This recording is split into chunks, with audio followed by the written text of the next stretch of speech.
Magandang araw mga kapuso at kapamilya! Panahon na naman ang kasiyahan dito sa Masayang Tahanan.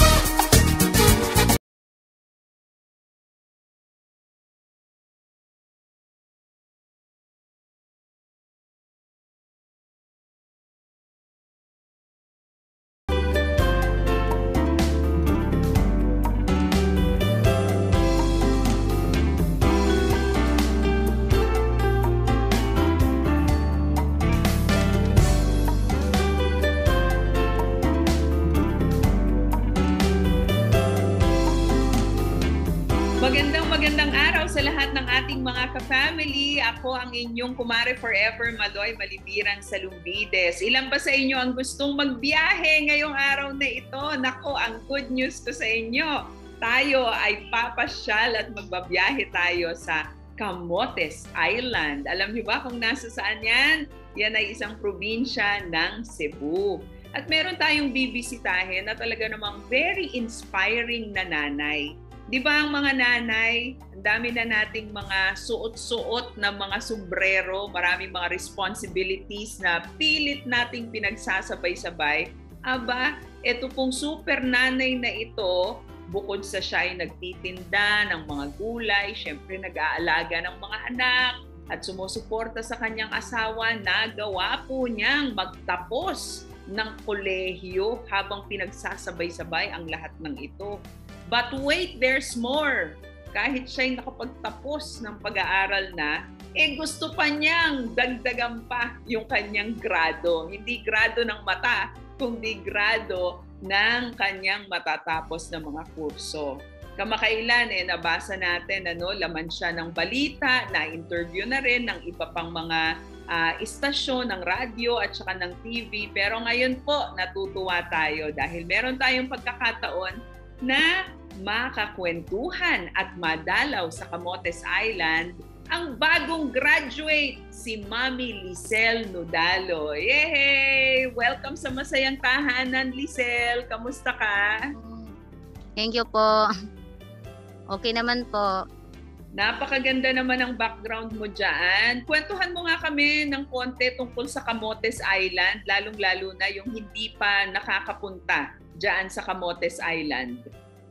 Dito po sa Camotes Island, marami pong nagtutor dito dahil sa mga gandang tanawin po, like mga beach po, mga sa dagat po, mga cave po, from Bukilat Cave, Tudila, Camotes Island. Marami ditong nagtutor na mga foreigner, mga turista para po dumalaw dito sa Camotes Island dahil may maraming magagandang tanawin po dito. Nakakatuwa naman. Abay, pwede ka rin palang tour guide, ano? Muli, congratulations sa iyo, Lisel, sa iyong pagtatapos. Ayan, college graduate na. Meron na talagang diploma na pinaghirapan. Ikwento mo nga sa ating mga viewers at listeners sa Masayang Tahanan. Ano nga ba yung kurso na iyong natapos? Natapos ko po ang kursong Bachelor of Industrial Technology major in Computer Technology po. Wow, ang husay naman. So, yan madaling makahanap ng mga trabaho yan kapag merong kakayahan at kalaman pagdating sa computer. Anong naging motivation mo? Meron ka ng 3 anak, hindi ba? Ano yung naging motivation mo na magpursige pa rin na tapusin ang iyong pag-aaral? Nagmo-motivate po ako dahil po sa kahirapan ko noon po dahil panganay po ako sa magkakapatid. Naranasan ko ang sobrang hirap. Dahil doon nagmo-motivate ako na mag-aral po para po sa pamilya ko at sa mga anak ko para po hindi sila makaranas ng kahirapan katulad ko po. So ilan ba kayong magkakapatid? Ikaw bilang panganay, ilan yung mga kapatid na sumunod sa iyo? 7 po. 7 po kami kapatid. Yes po. Ako po yung panganay. At ano ba to? Natigil ka ba sa pag-aaral nung ikaw ay lumalaki? Yes po. Natigil po ako. Second year college. Second year high school lang po ako. Nung nag-aaral ako ng high school. Pagkatapos natigil po ako dahil hindi po kaya ng mga gastusin po sa mga magulang ko po. At saka po pagod po ako dahil pag sa hindi pa ako pumasok sa paaralan, maglalaba, magluluto, magte-take care po ng mga kapatid ko po na napapagod ako noon na Mm. yun, hindi ako sa pag-aaral.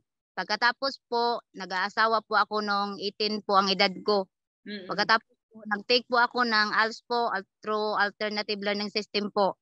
Mm. Dalawa na po ang anak ko noon, nagtitake ako. Pagkatapos po, salamat sa mahal na Panginoon, tinulungan niyo po ako at nakapasa po ako sa pasulit na yon. Mm. Pagkatapos po yung 2018 po nagpa-enroll po ako ng college po. Mhm. So 2018 nag-enroll ka na ng kolehiyo. Ngayon, Po. talagang gustong-gusto mong makapag-aral kaya kumuha ka rin ng alternative learning system, yung ALS, ano? Po. Yes po. Gusto ko talaga pong makakolehiyo na kaya yun nag-aaral po ako ng alternative learning system po para graduate ng high school. Mm. Paano mo yun pinagsasabay-sabay? Meron ka ng 2 anak no na inaalagaan. Siyempre, ang asawa mo, susuportahan mo rin. Pagkatapos, ano ba yan? Nagtatrabaho ka ba? Bukod doon sa pagbebenta ng gulay, ano-ano pa yung iyong ginagawa? Paano mo naisingit yung alternative learning system? Doon po sa na pag nag-aaral po ako noon, yung asawa ko po ang sumusuporta, nangingisda po siya. Pagkatapos ako mag-aaral ko, yung alternative learning system lang po, kalahating araw lang, mag-school ka, kalahating araw sa isang week po. Isang week, kalahating araw lang po na mag-aaral ka po. Pagkatapos, yung exam lang po ang kailangan mong mapasa. Yung exam ng pasulit na lang po yun para makapasa ka sa alternative learning system po. Mm-mm. Sinusuportahan po ako ng aking asawa noon, hindi po ako nagtatrabaho. Nagtitinda lang ako ng gulay po. Mm-mm. So Po. sinabayan mo yung mga anak mo, sila mga nag-aaral din nun? Yung nag-aaral po ako ng ALS po, yung mga anak ko po maliliit pa sila noon, hindi pa nag-aaral. Yung panganay ko po parang 3 years old pa yun. Yung Oo. pangalawa ko po parang 1 year old pa yun. Pagkatapos mo bang pumasa sa ALS, nagdiretso ka na kaagad sa kolehiyo? Hindi po, 2012 po ako nakapasa ng ALS po. Na pagkatapos noon natigil pa rin po. Natigil pa rin dahil po sa tuition po ng college po. Wala po akong pang tuition. Nakapag-aral po ako nang dahil sa programa ng gobyerno po na libre ang tuition ng kolehiyo po. Doon po ako nagpapa-enroll na libre na po ang tuition. Wow! So talagang nung malaman mo na libre na ang pag-aaral ng kolehiyo, talagang you grab the opportunity at tinuloy mo yung iyong pangarap na makapagtapos ng college. Yes po. Oh, nakakatuwa naman yan. So 2018 ito, bakit naman yung information technology ang iyong naisip na kuning kurso? Sa totoo lang po, yung computer po ay hindi ko yun type po dahil po hindi ako marunong wala po akong gadget, maski cellphone noon, wala po akong cellphone noon na hindi po yun ang kursong gusto ko po. Kaso lang po, pag ALS graduate ka po, hindi po qualified yun sa education course po, hindi po qualified yung ALS po. Baka yung grade ko po hindi qualified. Mm-mm. Pero yung ALS po kasi hindi qualified ng mga education course po. Oo. Ang gusto mo talaga ay maging isang guro. Yes po, nagpapa-enroll po ako ng education po. Kaso lang po, binabalik yung card ko dahil hindi po daw qualified po. Sinasabi na lang po ako na na lang ikaw, IT o kaya HM. Kaso lang po, yung HM naman po na course po, ang gastos po talaga. Dahil sa pagluluto, sa pagluluto, magbayaran naman po sa mga project. Yung IT na lang po ang kinuha ko para siya yung daan para makapagtuloy po ako sa isang guro po. Mm-mm. So pagkatapos pala nitong IT, ano yun, 2 years o 4 years? Noon po may may 1 sem lang po, may 6 months lang po Mm-mm. makapag-board na po. Pero ngayon daw 2 years na po daw ang DPE po para makapag-board po. Mhm. So anong nangyari, Lisel? 'Di ba nagkaroon ng pandemya? Yung pagtatapos mo, kailan ka natapos doon sa kursong IT? Natapos po ako ngayon lang po yung August 31, 2022 po. August 21, nag-start ka ng 2018, hindi ba? Yes po. Pagkatapos, anong nangyari nung panahon ng pandemya? Nung panahon ng pandemya po, sobrang stress na po ako dahil magtitinda pa ako ng gulay. Pagkatapos po, minsan po walang load po. Kasi po yung mga gulay na yung ko sa gulay po, pamili lang ng bigas, niya. Pagkatapos noon, yung asawa ko nagkakasakit po siya. Ako lang po ang bahala ng mga pangangailangan po. Pero sa mala Panginoon at nalampasan ko yung pandemic na yun. Oo. So online, yung pagtuturo sa inyo during the pandemic, puro online ito? Oo, online po.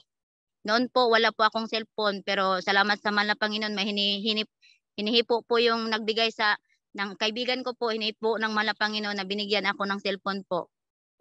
Kaya na ipagpatuloy mo yung iyong pag-aaral kahit na online. Tapos bukod sa yung mga gastusin nyo nga araw-araw, edi syempre may gastos ka rin yan para sa load, hindi ba?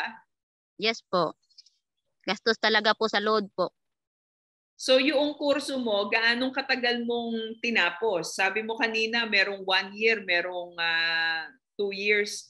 Pero inabot ka 2018 to 2000, inabot ka ng 4 years. Yes po, 4 years po yung course ko po. Sa iyong patuloy na pag-aaral, meron bang mga nag-discourage sa iyo? Meron bang nagsabi, wag mo nang ituloy yan, pinapahirapan mo lang ang sarili mo, merong mga pandemya pa, hindi ba? Tigilan mo na yan, total, high school graduate ka na. Meron ka bang na-enkwentro na mga ganon na nagsabi sa iyo? Minsan po, marinig ko po sa mga tao na bakit daw nag-aaral, may mga anak na daw, hindi ko na lang isa-isip po. Tumuloy lang ako sa pag-aaral para makita nila na gusto ko talagang mag-aral. Minsan po marami pong tao ang nagsusuporta sa akin na go lang dahil yung IT po pag second year college na po kayo, pwede pong huminto para magtrabaho, pero sinabi ng mga classmate ko po na mas maganda daw pong 4 years course po ang makuha nun sa IT.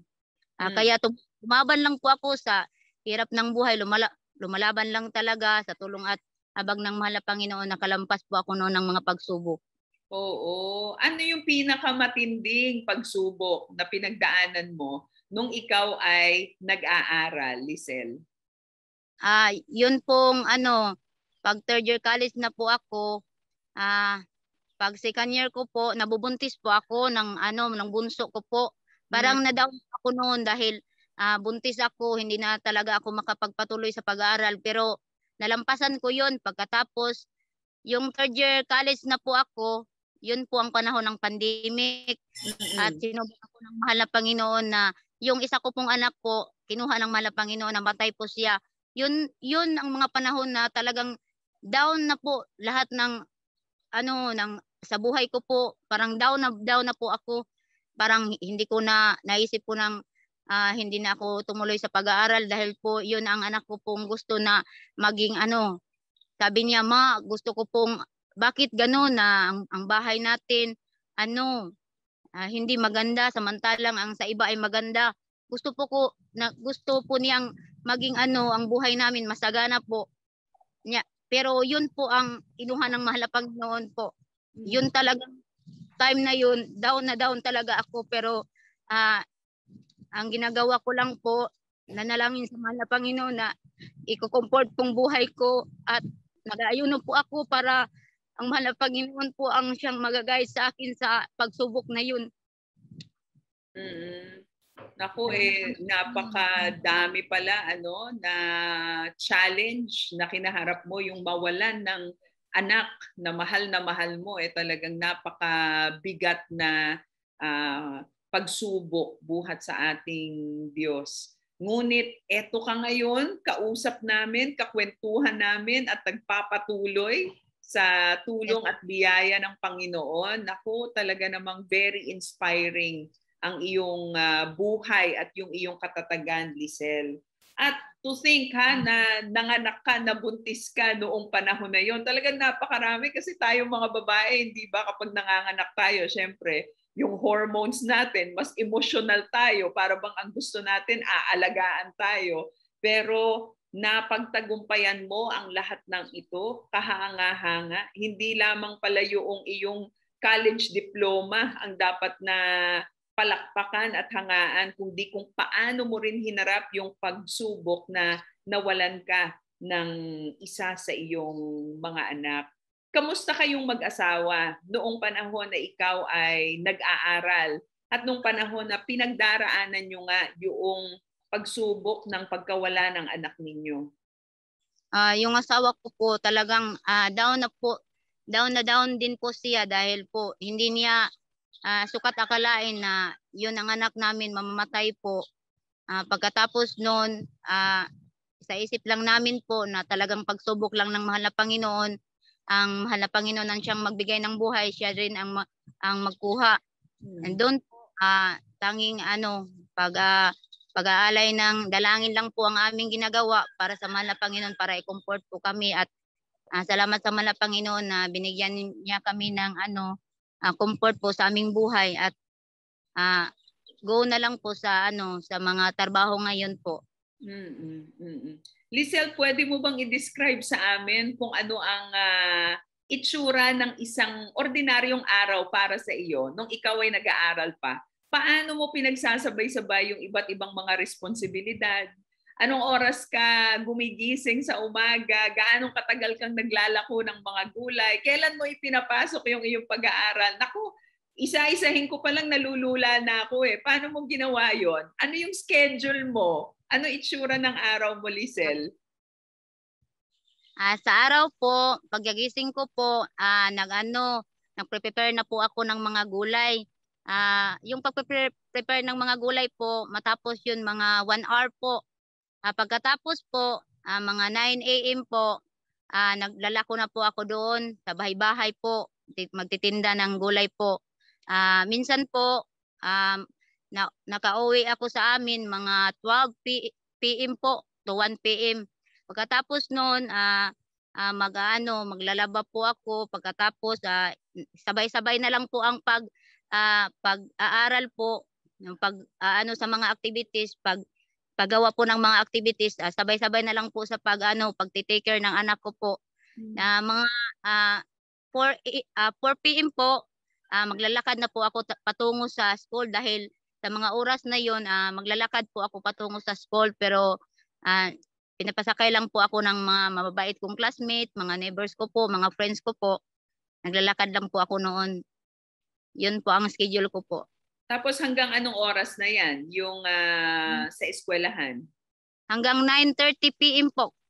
Oh, ang haba, Napakahaba pala ng iyong araw. So, kapag nasa eskwelahan ka na, kung 4 o'clock, pumupunta ka na sa eskwelahan, tapos hanggang 9:30 p.m. ka na, sino na yung nag-aalaga sa family mo? Paano na yung kanilang hapunan kapag ganun? Ang asawa ko po, siya po ang mag-aalaga ng mga anak ko. Very supportive ko po kasi ang asawa ko.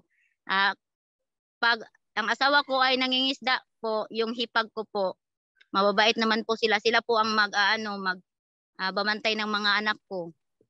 Wow, talagang importante ang teamwork ng mag-asawa. Ni minsan hindi ka pinigilan ng asawa mo sa iyong pangarap na makapagtapos sa pag-aaral? Yes po, dahil sinabi ko po sa kanya po na para sa aming pamilya po ang pag-aaral ko po, hindi po sa akin lang. Dahil po yung asawa ko po ay matatanda na po. Malaki ang agwat namin po. 27 years old po ang agwat namin. Kaya po sinasabihan ko siya na matatanda na siya, hindi na siya makapagtrabaho. Ako na lang po ang magsusuporta sa pamilya namin pag matatanda na po siya. So yung naiwang mga anak ninyo, ilang taon na sila ngayon? Yung panganay po, 12 years old po. Yung pangalawa, 10 years old po. Yung bunso po, 3 years old po. Yung panganay ko po, grade 7 na po. Grade 7. Yung pangalawa ko po, grade 5. Yung bunso ko po, hindi pa nakapag-aaral. Oo. So dapat pala 4 sila? Yes po, 4 talaga sila. Yung pag college ko po, namamatay po yung isa. Naku kahanga-hanga yung inyong katatagan. Kahanga-hanga din yung inyong partnership na mag-asawa. Ano nga ang pangalan ng iyong very supportive na mister? Alejandro Nodalo po. Si Alejandro. Naku, kailangan din palang saluduhan niyang si Alejandro. Bukod sa masipag na mangingisda, supportive sa pangarap at plano ng kanyang misis. Alejandro, maraming salamat at pinapayagan mo ang asawa mo, sinusuportahan mo katuwang sa mga gawaing bahay at pag-aalaga sa inyong mga anak. Alam mo, Lizelle, talagang inspired ako sa iyo. At tiyak ko na marami sa mga nanonood at nakikinig sa atin ngayon, pinapalakas mo rin ang kanilang kalooban, lalong-lalo na yung medyo gumive up na sa kanilang mga pangarap. Pinapakita mo sa amin, walang hadlang. Ang edad, ang estado sa buhay ay hindi hadlang para abutin yung ating mga pangarap. O mamaya, after ng music break natin, ikwento mo sa amin ang iyong susunod na plano na pag-aaralan naman. At yung mas matayog mong pangarap para sa iyong sarili at para sa iyong pamilya. Pero pakinggan muna natin ang awiting ito na hatid sa atin ng Papuri Music. Malapit na pong ilabas ang pinakabagong Papuri album. Antabayanan po natin yan. At marami na naman tayong mga awiting Pilipino. Likha po ng mga Filipino Christian composers na magagamit natin sa atin pong mga panambahan, sa ating pong mga fellowship. So antabayanan at suportahan po natin yung susunod na ilalabas na Papuri album. In the meantime, let's listen to this song, Be Inspired and Be Blessed.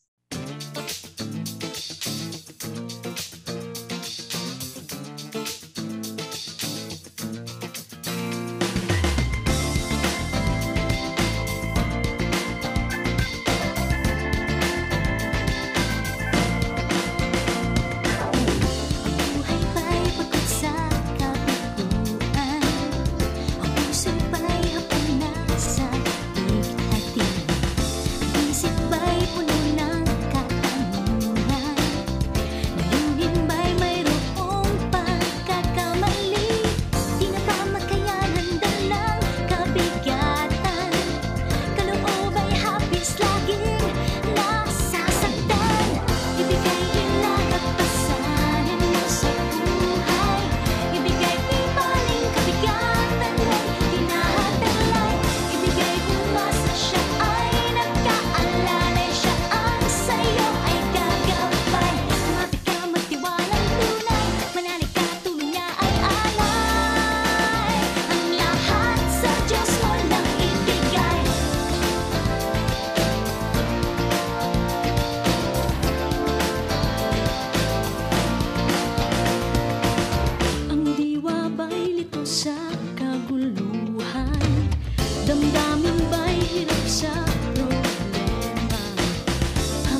Planning B.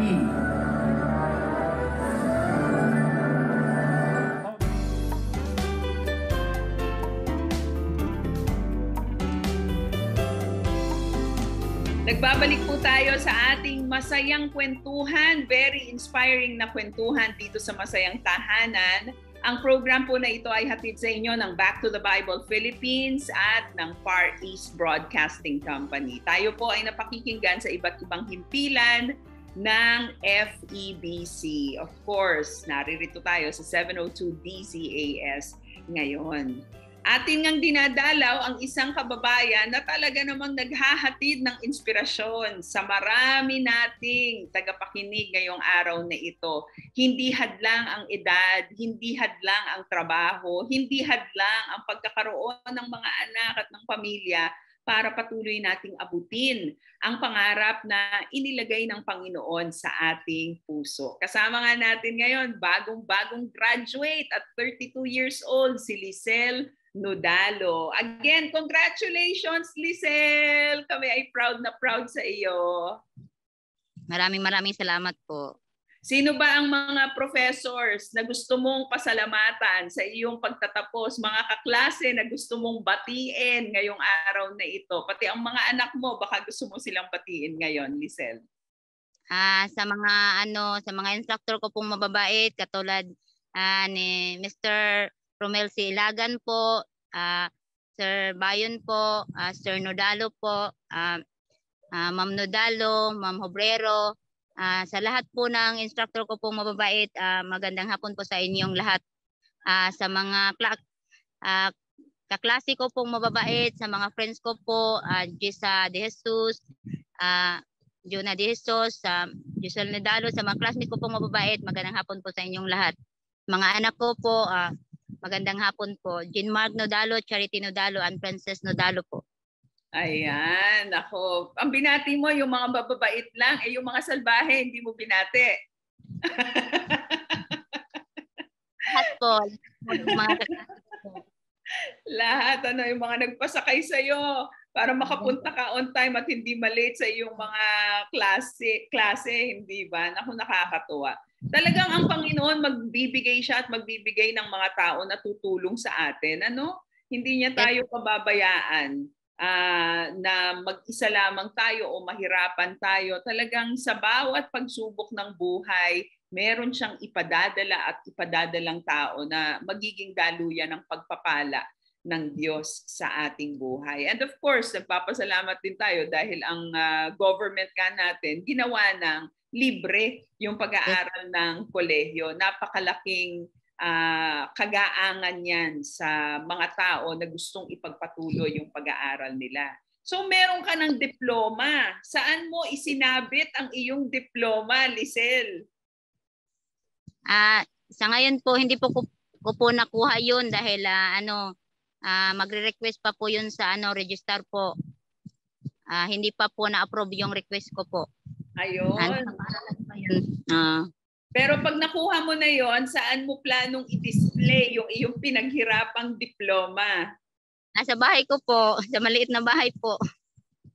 Oo, para magsilbing inspirasyon din sa iyong mga anak, hindi ba? Every time makikita nila yung diploma, nagawa ni nanay, magagawa ko rin ito, kayang-kaya ko rin ito. Lisel, meron ka ng isang diploma ngayon, certified college graduate, pero hindi pa rin tapos ang iyong pangarap. Ano nga yung susunod mong pangarap na gusto mong abutin? Pangarap ko din pong maging guro po. Yun po talaga ang pangarap ko, maging guro po. Bakit mo gustong maging guro? Dahil po makikita ko po sa mga guro po, gusto ko pong magbibigay ng magagandang ugali sa mga bata po, magtuturo sa mga bata. Yun ang gusto ko po. Ano ba yung gusto mong turuan? Mga maliliit na bata, mga teenager, o gusto mo bang maging instructor din sa ALS? Meron ka na bang naiisip kung sino yung mga gusto mong turuan? Gusto ko po yung nasa elementary po kasi yun talaga po yung gusto ko. Kaso lang po pag IT ka na po at mag-DPE ka, yun talaga po yun sa high school po magtuturo. Pero yung gusto ko po sa elementary po, yung gusto ko po. Ayan. So elementary. Mababata lang. Oo, yung mga mas bata, ano. Kumbaga, mas mahuhubog pa natin sila para yun nga, yung mga gusto mong i-impart na kagandahang asal, di ba? Yung pag-ibig para sa bansa, para sa ating mga pamilya. Yan nga yung magandang years ng formation nila. Sino ang naging paborito mong teacher nung ikaw ay lumalaki pa? Kasi sabi nila, malaki talaga ang impact sa buhay ng bata ng isang teacher. Para sa iyo, nung ikaw ay nasa elementarya, sino naging paborito mong guro? Si po, yung ma'am ko po, Ma'am Ruizo po. Siya po ang parang inspiration ko po siya dahil mababait po siya po. Sa paanong kaparaanan niya ipinakita yung kanyang kabaitan at saka ano yung tinuro niya na subject sa elementary? Yung lahat po yung mga guro noon, lahat po ng subject sila po ang nagtuturo. Pagkatapos po sa akin po sinasabi po niya na yan ang gagawin mo. Pagkatapos po okay naman sa akin yun na yun po ang yung inspiration ko po na guro po. Oh, so talagang bukod doon sa pagtuturo niya sa klase, meron pang one-on-one. Talagang kinakausap ka pa niya one-on-one para ikaw ay gabayan. Nung nakagraduate ka ba ng kolehiyo, may pagkakataon pa na mabalikan mo si Ma'am Ruizo para ipakita na ikaw ay nagtapos na sa kolehiyo? Hindi na po dahil kinuha na po siya ng mahal na Panginoon po. So wala na siya, hindi na natin siya nakasama. Pero yung iyong pagbibigay ng tribute sa kanya ngayon ay malaking bagay, lalong-lalo na kung maririnig ng kanyang mga kaanak at ng kanyang pamilya. Anong uri ng isang guro gusto mong maging kapag natapos mo na yung iyong pangarap na magkaroon ng degree sa edukasyon? Yung guro po na mababait po, pagkatapos po bigyan ka po ng magagandang ugali po, kasi yung ibang guro naman parang matatakot ka sa tinig po, parang matatakot ka. Yung mga guro pong mga mga mababait po. Oo, mukha namang magiging mabait ka na guro kasi ngiti mo pa lang, 'di ba? Nakaka-encourage na. Yung dimples mo pa lamang ma-i-inspire na yung iyong mga estudyante na talagang makinig sa iyo at sumunod sa iyo. Ano ang pangarap mo? Meron kang pangarap para sa iyong sarili? Ano naman ang iyong pangarap para sa iyong mga anak? Sa mga anak ko po, pangarap ko pong makapagtapos po sila ng pag-aaral para po yung buhay nila maging masagana po, hindi mararanas yung mga kahirapan po. Yun po ang pangarap ko sa kanila, continue serving the Lord po. Yun po talaga ang mas mabuti po. Ano ang susi, Lisel, para maabot natin yung ating mga plano at yung ating mga pangarap sa buhay? Base sa iyong sariling karanasan, base sa iyong pinagdaanan, ano yung nakita mong mga nakatulong kung bakit naabot mo itong pinapangarap mong diploma at pinapangarap mong kurso? Unang-una po, yung nakatulong po sa akin, yung pong mahal na Panginoon, dahil po kung hindi sa mahal na Panginoon, hindi po maging matagumpay ang pangarap ko po. Nang dahil sa mahal na Panginoon, maraming mga mga kaibigan kong hinihipo ng mahal na Panginoon. Nagdasal po ako noon na baka magkasilpon ako. Doon po, hindi ko sukat akalain na binigyan po ako ng kaibigan ko po, name po niya Chiriano Dalo po. Binigyan po ako niya ng cellphone po. Yun po, naisip ko po na talagang mabuti talaga ang gawa ng mahal na Panginoon po. So, importante ang pananampalataya at pagtitiwala sa Diyos. Bukod dito, ano pa yung nakita mo na susi para matupad yung mga pangarap natin? ano po, magsipag po. Pagkatapos po, lumalaban talaga, lumalaban sa hamon ng buhay po. Pag merong mga pagsubok, lumalaban talaga. Mag-pray sa mahal na Panginoon para maging matagumpay po ang lahat po. So wag susuko kahit na dumaan ka sa matitinding pagsubok noon, nawalan ka ng anak, pagkatapos ayun nga hindi inaasahan, ikaw ay nagdalang tao uli, nadagdagan yung inyong family members, hindi ba? Hindi ka huminto, hindi ka sumuko, nagpatuloy ka lang. So importante ang pananalangin, importante ang pananampalataya, pagpupursige at pagsisikap. Naku, napakagandang mga lahok yan at sangkap sa pag-angat sa buhay. After this, mag-e-enroll ka na ba kaagad para sa kursong education o pahinga muna? Sa ngayon po, nagpapahinga muna ako kasi nag-iipon po dahil malaki ang yung tuition po ng DPE po, malaki po yun daw. Pagkatapos po, wala naman akong malaking pera para agad-agad mabayaran ko pong tuition ko. Sa ngayon po, patuloy pa rin nagtitinda po ako ng gulay po para makapag-ipon po. Ano ba yung mga gulay na itinitinda mo, Lisel? Kalbasa po, talong, okra, talbos ng kamuti, alugbati, sari-sari, yung sari-sari po. Minsan po, mayroong mga mga fruits po, mga saging, yung mga may limonsito po, kahit ano lang po para makapera. Minsan po, magtitinda po ako ng isda po. Yan yung huli ng iyong asawa? Hindi po. Minsan po, aangkat lang po ako sa mga tao. So umaangkat ka ng gulay at saka ng isda para meron kang mailalako sa araw-araw. Yes po. Pero sa ngayon po, nagtatanim po ako para hindi na ako mag-aangkat dahil minsan po, naawa po ako sa mga customer ko. Sabi, pwede po bang utang po? Nakarelate po ako ng ganyang buhay po na walang-wala po talaga. Papautangin ko sila. Ngayon po, na po kami. Ano yung kinikita mo sa isang maghapon na paglalako? Magkano yung average na kinikita mo? Hindi po pareho po. Minsan po, nakapag 300 po ako. Minsan po 200. Minsan po, nakapag 400 po. Peso.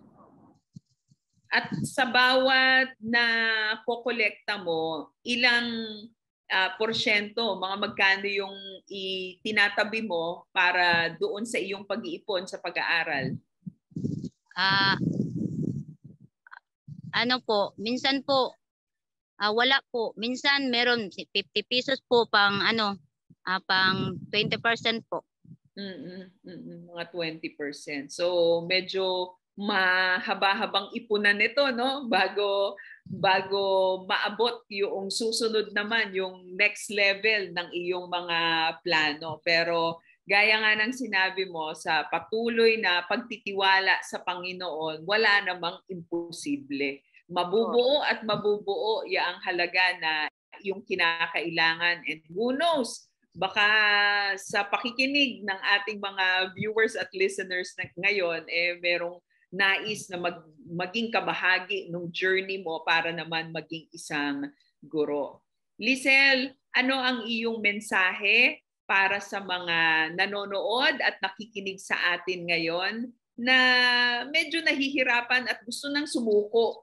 Gusto nilang maabot yung plano nila, kaya lang hirap sila ngayon, gusto nilang tumigil, gusto nilang sumuko. Ano ang gusto mong sabihin sa kanila ngayong araw?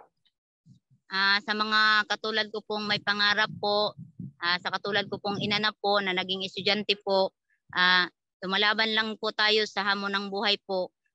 Pray lang po tayo sa mahal na Panginoon para makamit po yung mga pangarap natin po. Pag may pagsubok po, talagang lumalaban lang po. Darating din ang panahon na yung mga pangarap natin ay maging matagumpay po sa tulong at habag ng mahal na Panginoon po. Maraming salamat, Lisel. Nais ka naming ipanalangin sa araw na ito. Okay lang ba? Yes po. ipapag-pray natin ang kalusugan mo, ang kalusugan ng iyong pamilya, ng iyong asawa, at yung ipon na iyong sinisimulan na mas dumami pa para makapag-enroll ka na uli doon sa susunod na degree na gusto mong matapos. Sige, mag-pray tayo, Lisel. Aming Ama, kami ay nagpapasalamat po dahil napakabuti ninyo. Yun pong kwento ni Lisel ay talagang naghahatid ng maraming inspirasyon sa amin. Salamat dahil sa kanyang tiwala sa inyo, sa kanyang pagpupursige, ay naging totoo at natupad yung kanyang pangarap na makapag-aral, hindi lamang ng high school, kundi ng kolehiyo, at ngayon susubok siya ng second degree, at yan po ay ang education. Maraming salamat din sa kanyang puso na gusto niyang maging isang mahusay na guro para humubog ng buhay ng maraming mga kabataang Pilipino. Dalangin namin, Panginoon, na siya po ay inyong pagpalain sa larangang ito. Dalangin namin na maipon niya yung kinakailangang mga gastusin para siya ay makapag-enroll at para matapos niya ang pangalawang kurso na ito. Dinadalangin din namin ang kalusugan ng kanyang buong tahanan, ng kanyang buong pamilya. Kayo ang magpala sa kanila, Panginoon, sa kanyang asawa at sa kanilang mga anak. Lord, sa iba pang mga nakikinig sa araw na ito na mayroong mga pangarap ngunit sila'y pinanghihinaan ng kalooban, we pray that they will be encouraged. We pray that they will be inspired to take that first step of faith, O Lord. Kayo na nagbibigay ng mga pangarap sa aming mga puso, kayo rin po ang mabuting Diyos na siyang tutulong sa amin upang ito ay matupad at maganap. Salamat sa pag-ibig ninyo, sa biyaya ninyo, ang lahat ng ito, ang panalangin namin sa pangalan ni Jesus. Amen. Amen. Lisel, thank you so much. Maraming salamat for inspiring me today. At tiyak ako na marami rin sa ating mga viewers at listeners ngayon ay natuwa at na-inspire sa iyong mga naibahagi. Sa susunod, nadadalo kami dyan sa Camotes Island. Naku, Ma'am Lisel, nudalo na ang aming tawag sa iyo dahil alam namin maaabot mo yung iyong pangarap na maging guro. Salamat, Lisel. God bless you. God bless you too po. Yan po, ating nakasama si Lisel Nudalo ng Camotes Island dyan po sa Cebu. Isang napakalaking inspirasyon para sa mga magulang na nais na ituloy yung mga pangarap nila. Hindi hadlang ang edad, trabaho, ang pagkakaroon ng isang pamilya upang ang mga pangarap na inilagay ng Panginoon sa ating puso ay magkaroon ng katuparan. I hope that you were blessed by our kwentuhan today. Ako nga po ang inyong kumare forever, Maloy Malipiran sa Lumbides, palaging nagsasabi na ang masayang tahanan, sama-sama po nating pagsumikapan. God bless our families! Oras na naman ang pagpapaalam, kaibigan. Kung nais mong magkaroon ng kopya ng ating programa, tumawag lamang sa 371-9489.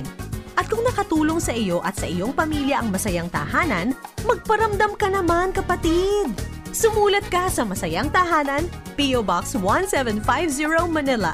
Pwede ka rin